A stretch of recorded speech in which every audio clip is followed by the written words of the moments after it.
Une heure seulement après la sortie de l'épisode 34 de What the Cut, Antoine Daniel se rendit immédiatement au choix de Buscaron, bar nommé ainsi de par son patron et fondateur Buscaron. Pendant ce temps-là, des pirates de l'espace attaquèrent la Terre. D'abord les capitales, puis les villes, puis les villages. La première semaine, des associations pacifistes, menées par Jeff Surf, tentèrent d'ouvrir le dialogue. Sans succès. S'ensuivirent des mouvements de foule, menant la population à s'exiler massivement vers les campagnes. Et comme il n'y avait pas de 4G, les gens décidèrent de rentrer dans les grandes villes, malgré le danger évident. Pendant ce temps, Antoine Daniel buvait des coups au choix de Buscaron.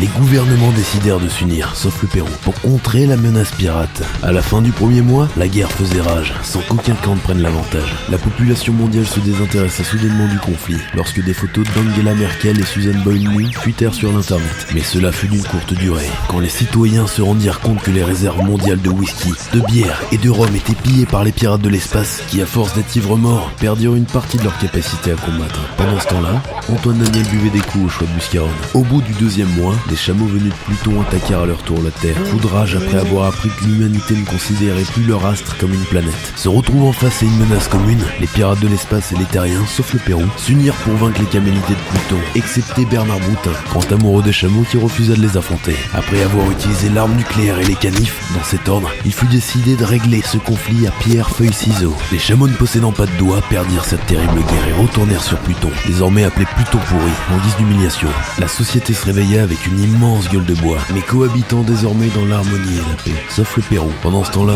dans le bar Le Choix de Buscaron, il était temps de revenir à la réalité pour celui qu'on appelait